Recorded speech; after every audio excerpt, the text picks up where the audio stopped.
She filed a false restraining order to steal my car during our divorce, but I fought back with proof, won in court, and took everything she thought she'd get. You won't believe the revenge that followed. You know, sometimes people do things during a divorce that are so petty, so downright dishonest, that you can't help but think, wow, they really don't know who they're messing with. A few years ago, my now ex-wife thought she had me cornered. We were deep into divorce proceedings. She was living with her new boyfriend, and suddenly I get served with a restraining order. Not just any restraining order, times false times one.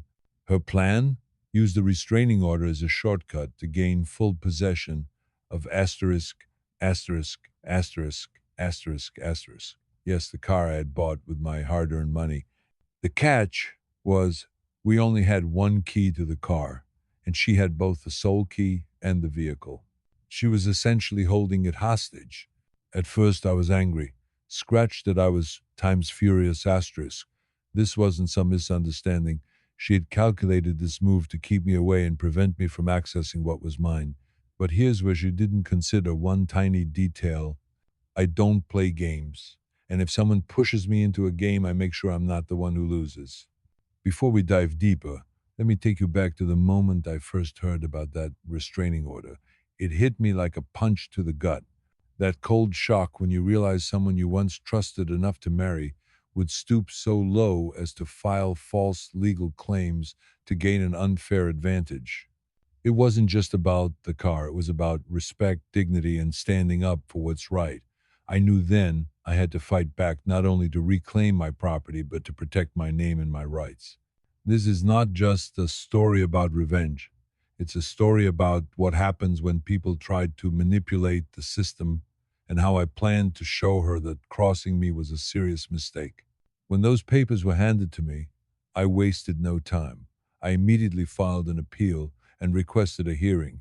If she wanted to wage a legal battle, I was ready. And I planned to come prepared like it was a military mission. The best part? I had times proof asterisk. Not receipts in the usual sense, but bulletproof evidence that proved where I was, and more importantly, where I times wasn't asterisk. I contacted my company and got every Department of Transportation GPS log tied to my work vehicle. These logs recorded everything: exact speed, direction, timestamps, even my smallest movements. On top of that, I had internal tracking data from my employer and personal GPS navigation logs from the vehicle. It was like having digital footprints stamped all over, keeping an exact record of my every move or lack thereof. I wasn't just leaving things to chance. This was solid, irrefutable proof that she could never twist or deny. I spent days compiling all the data, syncing timestamps, and making sure everything was clear and easy to follow. It had to be. This was not just me telling my side of the story. I was constructing a case that would blow her false claims right out of the water. Once I had everything gathered, imagine a mountain of paperwork, I sat down and wrote a 3-page testimony. This wasn't just a statement. It was a carefully crafted explanation designed to guide the judge through the data, highlighting every detail that proved how impossible her accusation truly was. I practiced reading it over and over. Every word had to land just right. This wasn't about winning some petty argument. This was about protecting my future, my property, and my reputation. And here's the kicker. As I was preparing for court, I realized if the hearing went my way and the restraining order was lifted, there was a tiny chance I could get to my car before she did. That thought set my mind racing, because this was no longer about just winning in court. It was about reclaiming what was locked away from me and sending a message that I wasn't going to be pushed around. So, with my paperwork ready and my plan set, I headed off to court, ready to finally put this ridiculous false claim to rest once and for all. After filing my appeal, the real work began. I knew that winning this fight meant more than just showing up and telling my side. I needed to prove it beyond a doubt. That meant compiling every piece of data that could show where I was, and crucially, where I wasn't, at the time my ex claimed I threatened her. I contacted my employer and requested detailed logs from the company's Department of Transportation GPS system. These weren't just rough estimates. They recorded my vehicle's location, speed, direction, and stops at tight 2-minute and 30-second intervals. This level of detail was essential to make my case airtight. But I didn't stop there. I also pulled data from the company's internal vehicle tracker, which backed up the GPS logs with real time updates. And to double check everything, I printed out my personal GPS navigation system's records. Between all these sources, I had three independent systems confirming exactly where I'd been. Putting all that together wasn't easy. It took hours organizing spreadsheets, correlating timestamps, and making sure nothing contradicted the story I was about to present. I was assembling a digital map that would pretty much leave no room for lies or manipulation. Next, I sat down and wrote a carefully thought out 3-page testimony. This was my explanation for the judge, crafted to walk through all the data, clarifying each point. It clearly highlighted the contradictions in my ex's claims, laying out the facts in a way that anyone could follow without getting lost in technical details. As the court date approached, I kept practicing my testimony to make it sound natural and convincing. This wasn't just about reading evidence. I wanted the judge to feel confident that I was telling the truth and that the restraining order was baseless. There was also a strategic part to this whole thing. I remembered we only had one car key and she had it. If I could get the restraining order lifted first, I could surprise her by showing up with a second key I managed to get from the dealership. She'd never expect that. With all this in my pocket, I made the long drive across 2 states to attend the hearing. I arrived hours early, everything ready and rehearsed. I was nervous, sure, but mostly I was confident. I knew the evidence was solid and that this false story would soon be exposed.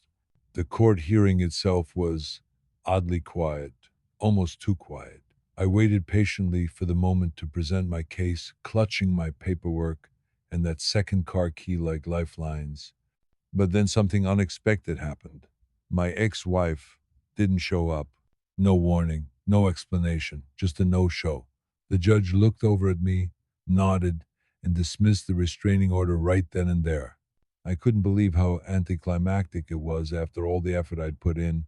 No cross examination, no objections, just a swift ruling in my favor. It was like winning a battle without having to fight. After the dismissal, the judge asked if I had anything else for the court. I calmly replied that I wanted to clarify one important thing. Was the restraining order officially lifted? The judge confirmed it was.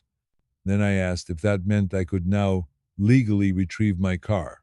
The judge held up her hand and said, "As the judge, I can't give you legal advice." I was about to apologize when she added, "However, if you sit in the back, I'll have someone sign and print an official order of dismissal. It's best to carry this if you get questioned by law enforcement about the vehicle, as the cancellation might not show in their system immediately." Her careful wording was clear. She wasn't telling me I could go get my car, but she was giving me every legal tool I'd need to do just that. After about 10 minutes, a court official returned with the signed papers. As I stood to leave, the judge wished me luck with a nod and a quiet, "Good luck." So there I was, papers in hand, legal victory secured, but my ex-wife still nowhere in sight and my car missing. This was the moment things really started to get interesting. So now I had the legal green light, or close to it, and only one thing left to do, get my car back. The problem, it wasn't with my ex-wife anymore. It was parked at her boyfriend's parents' house, which was listed on the restraining order as a protected property. I needed a foolproof plan, not just to retrieve the car, but to protect myself from any false accusations during the process. I decided to call an Uber, explaining my situation to the driver and having her wait at the house while I checked if the car was actually there. This wasn't just about convenience. I wanted a witness, someone who could vouch for what happened. Thankfully, the Uber driver was sympathetic and stuck around, even giving me her contact information in case I needed her for court later. Bless that lady. When we pulled up, I spotted the car right where I expected it. As soon as I got the vehicle, I left the property carefully, with the Uber driver following at a safe distance to prove I wasn't trespassing or causing trouble. After following me for a couple of miles, she finally drove off, and I felt a bit safer knowing I had her to back me up if needed. About half an hour into the drive, My phone rang. It was the boyfriend, and let me tell you, he was livid. He started spewing threats, cursing, and calling me names I won't repeat here. I ignored the insults for a while, but then he made a serious mistake. He said, "If I ever see you here or anywhere again, I'll blow your head off. Count yourself dead." Now, I don't tolerate threats to my life. As a veteran, I take these things seriously, so I calmly hung up and dialed 911 to report a verbal threat on my life. I met the responding officer at a nearby big box store parking lot, gave a written statement, and didn't leave until I had a case number and the officer's ID. I wasn't taking any chances. The next Monday, I went to my local courthouse and filed for an emergency restraining order, not just against the boyfriend, but also to protect myself and my property. Here's the kicker. Since we were still legally married, I was able to include my ex-wife as a protected party under the order. This restraining order forced the boyfriend to stay at least 600 feet away from my ex-wife. But since she lived in his parents' basement, it was actually her who had to move out, not him. With no car, no job, and kicked out of her living space, my ex-wife's life started unraveling fast. She lost her job, couldn't commute to school, failed her classes, and ended up stuck with student loans she couldn't pay. To top it all off, she was nearly 4 months pregnant with the boyfriend's child. Everything she thought she had lined up for a fresh start collapsed. This wasn't just revenge, it was the fallout of a bad decision and a clear message. Don't try to use the law to cheat someone who's willing to fight back. The restraining order against the boyfriend was just the start. It set off a chain reaction that left my ex-wife with nowhere to turn. But the real icing on the cake came during the final divorce court hearings. My ex-wife didn't show up to the next two court dates. She was already 3 states away with no car, no job, and no stable place to live. The case moved to mediation, but she refused to participate. Eventually, the judge took over as mediator. On the day of the final hearing, the judge asked both of us what we wanted from the settlement. I came prepared with my entire credit history printed out, highlighting every debt I wanted split. I also had pages carefully explaining why dividing those debts a certain way was fair. I asked the judge to remove my ex from any financial claims on the vehicle since I had bought it and filed for divorce. The judge agreed with nearly every request I made. When it was my ex's turn, her demands were, let's just say, far-fetched. She asked for $5,000 for any property she claimed was damaged or stolen, but when the judge requested receipts, she had none. No proof, nothing to back up her claims. She also wanted me to pay her student loans, saying I ruined her financial future. But the judge shot that down immediately. She reminded her that she'd only been in college less than 6 months and started after leaving me. It wouldn't benefit the community, the court, or me to cover those loans. Then came the request to lift the restraining order so she could see her boyfriend again. The judge told her clearly this wasn't the time or place for that appeal. It was a divorce settlement hearing, and the restraining order would end once the divorce was finalized. Finally, she asked for alimony. She claimed I had wrecked her finances and that since I had a job, I was responsible for supporting her. But then she admitted to the court that she was living with her boyfriend before the restraining order was served. The judge declared that since she was romantically cohabiting outside the marriage, she wasn't eligible for alimony. In the end, the judge gave me what I asked for and shut down every one of her demands. She walked away with 3 boxes of her things, some debt, and nothing else. Almost 3 years of marriage, and that's all she took from it, nothing more than a few boxes of random items and some serious financial obligations. To top it all off, an amazing Redditor who was there shared details of the hearing in the comments. It's like the cherry on top of this perfect revenge sundae. Without a doubt, this story is a lesson in how trying to play dirty only backfires.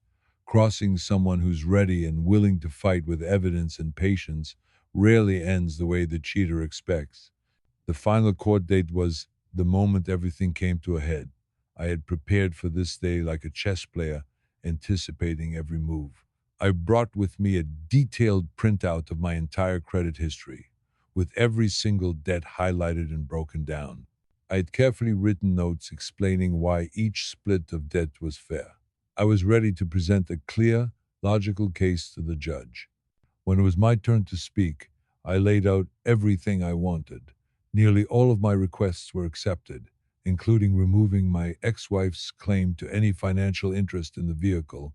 I kept my tone respectful but firm. This was about fairness and clarity, not anger. Then the judge turned to my ex-wife to hear her demands. That's when things took a sharp turn. Her first request was for $5,000 to cover any property she claimed was damaged, stolen, or sold during our relationship. The judge asked for receipts to back this up, but she couldn't provide any. Without proof, the judge dismissed the request. Next up, she asked me to pay her student loans, claiming I had forced her to quit college. The judge pointed out that she had only been enrolled for less than 6 months and had started college after we had separated. Paying her loans simply wasn't justified under the law or fair to me. Then she asked for the restraining order to be lifted. The judge was firm and explained this wasn't the place for that issue. The restraining order would automatically end once the divorce was finalized. Finally, she demanded alimony, trying to paint me as the sole cause of her financial troubles. But then came the kicker. She admitted she was living with her boyfriend during the time the restraining order was in place, romantically cohabitating outside of our marriage. The judge ruled that under state law, this made her ineligible for alimony. The judge's ruling was clear and final. I would receive almost everything I requested, while my ex-wife was denied nearly all of her demands. In the end, she walked away with just 3 boxes of belongings and piles of debt. Nearly 3 years of marriage amounted to far less than she had hoped for.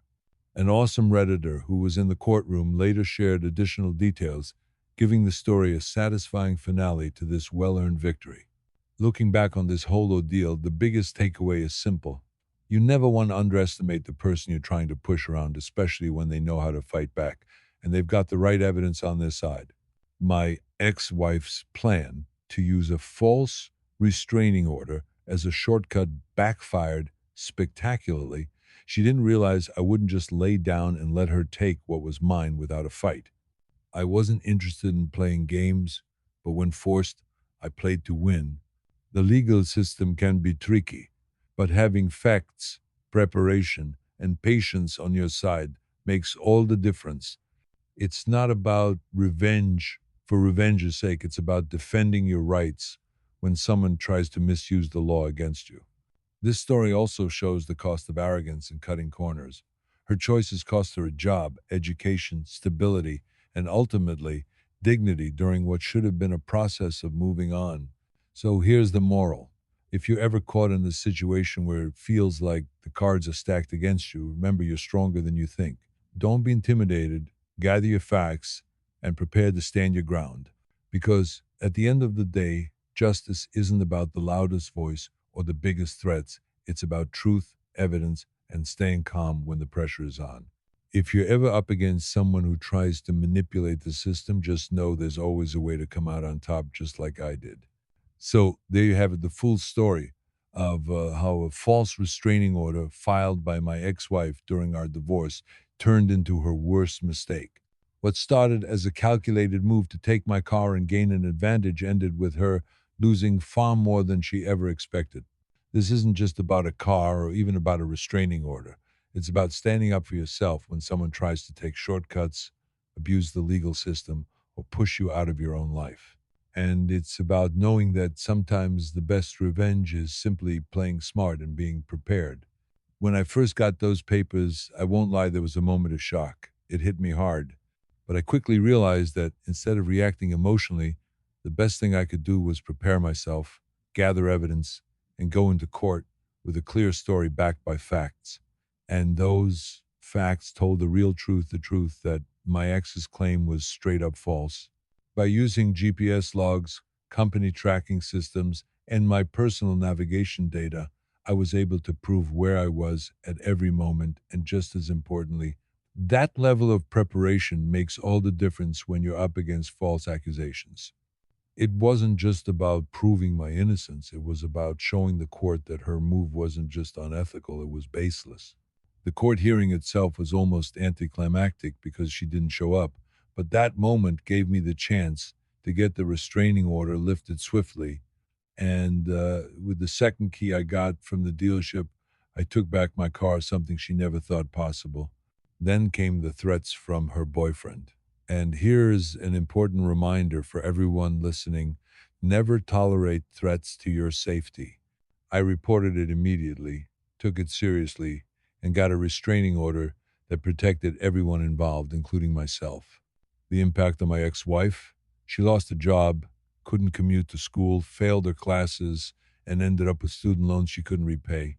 And with the restraining order forcing her out of the boyfriend's parents' house, she became homeless.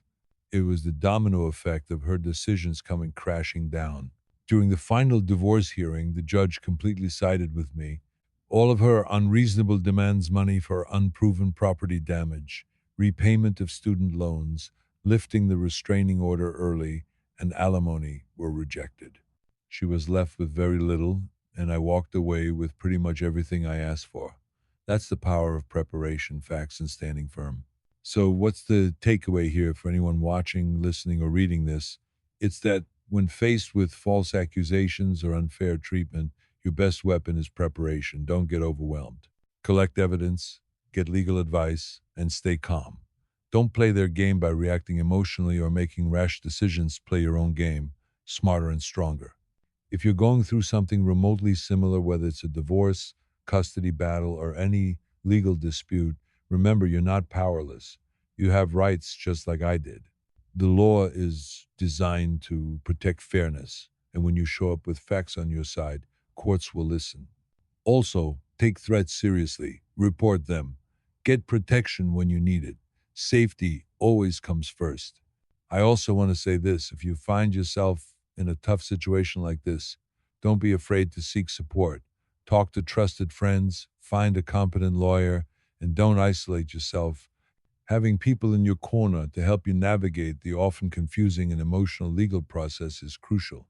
For those of you who've been around this channel for a while, you know that I'm all about sharing real stories like this, true accounts that can help others learn, prepare, and stay strong no matter what challenges come their way. If you enjoyed this story or learned something that might help you or someone you know, here's what you can do next. 1. Asterisk, asterisk, like this video. Asterisk, asterisk, if you want to support the channel and encourage more stories like this. 2. Asterisk, asterisk, subscribe and hit the notification bell. Asterisk, asterisk, so you don't miss out on any new Reddit stories we bring to life here. We focus on true, hard-hitting stories that keep it real and help you learn from the experiences of others. 3. Asterisk, asterisk. Share this video, asterisk, asterisk, with anyone you think could benefit, from friends going through tough breakups to anyone dealing with legal battles. You never know who might need this kind of insight and encouragement. 4. Drop a asterisk, asterisk, comment below, asterisk, asterisk, if you've ever experienced something like this or have questions about handling false accusations or navigating legal struggles. I love hearing from you, and your experiences make this community stronger. 5. And if you have a Reddit story you want me to narrate, leave the title and link in the comments. I'm always looking for the next epic tale to share with this amazing audience. Remember, life isn't always fair, but that doesn't mean you can't fight back smart, prepared, and with the truth shining through. This story is proof that even when someone tries to cheat or control the system, it's possible to come out on top when you don't give up and play by the rules. Thanks for watching, and until next time, stay strong and keep fighting for what's right. I'll see you in the next story.